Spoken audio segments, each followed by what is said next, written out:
நேர்கள் அனைவருக்கும் எதிர்நீச்சல் சீரியலின் சுவாரஸ்யமான கதைப்பகுதி. 1500 எபிசோடை கையில் வைத்திருக்கும் எதிர்நீச்சல் டீம் சக்தியை வைத்து அஸ்திவாரம் போடப்போகும் ஜீவானந்தம்.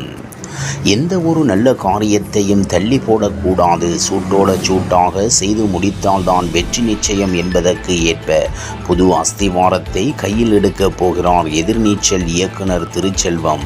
அதாவது இவருடைய நாடகத்தை பொறுத்தவரை கிட்டத்தட்ட 1000 எபிசோடுக்கு மேலாவது கொண்டு போய் வெற்றி கொடுப்பதுதான்.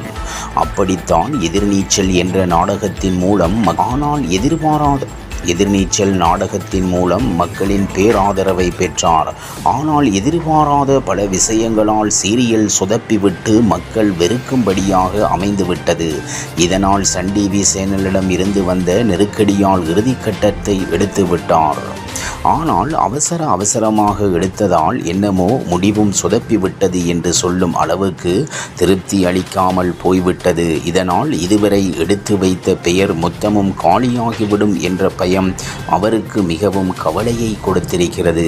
இந்த சூழ்நிலையில் இவருடைய மகளுக்கு வைத்த கல்யாண விசேஷத்தில் ரிசப்ஷனுக்கு எதிர்நீச்சல் சீரியல் அனைத்து ஆர்டிஸ்டுகளையும் கூப்பிட்டு கோலாகலமாக நடத்தி முடித்திருக்கிறார். ஆனாலும் அவருடைய முகத்தில் சந்தோஷம் என்பது கம்மியாகத்தான் இருக்கிறது. காரணம் பார்த்து செதுக்கிக் கொண்டு வந்த எதிர்நீச்சல் சீரியல் இப்படி கைவிட்டு போய்விட்டதே என்பதுதான். அதனால் கூடிய விரைவில் மக்களை திருப்திப்படுத்த வேண்டும் என்ற நோக்கத்தில் அடுத்த கட்ட அத்தியாயமாக கொண்டு வரப்போகிறார்.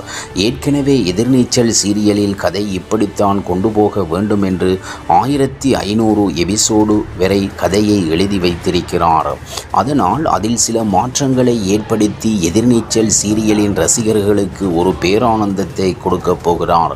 முக்கியமாக ரசிகர்கள் ஆசைப்பட்ட சக்தியை முக்கிய கதாபாத்திரத்தில் வைக்கும் விதமாக அவருக்கு என்று தனிப்பட்ட கதையை ஆரம்பிக்க போகிறார். இதில் இவருக்கு ஜோடியாக ஜனனி வருவாரா அல்லது வேறு ஒருவரா என்பது இப்பொழுது வரை தெரியவில்லை. ஆனால் இனி எடுக்கிற ஒவ்வொரு முயற்சியும் மக்களை திருப்திப்படுத்த வேண்டும் என்ற நோக்கத்திலும் தன்னுடைய பயணத்தில் வெற்றி பெற வேண்டும் என்பதற்காகவும் பார்த்து செய்ய போகிறார். இதற்கான அதிகாரப்பூர்வ அறிவிப்பை கூடிய விரைவில் வெளியிடுவார். ஆனால் சன் டிவியில் தொடர்ந்து பயணிப்பாரா அல்லது வேற ஒரு சேனலுக்கு போவாரா என்பதுதான் அவர் எடுக்கப் போகும் முக்கியமான முடிவாக இருக்கும். இவ்வாறாக எதிர்நீச்சல் சீரியலின் சுவாரஸ்யமான கதைப்பகுதி செல்கிறது. சுவாரஸ்யம் உங்களை காத்திருக்கின்றது. மீண்டும் சந்திப்போம்.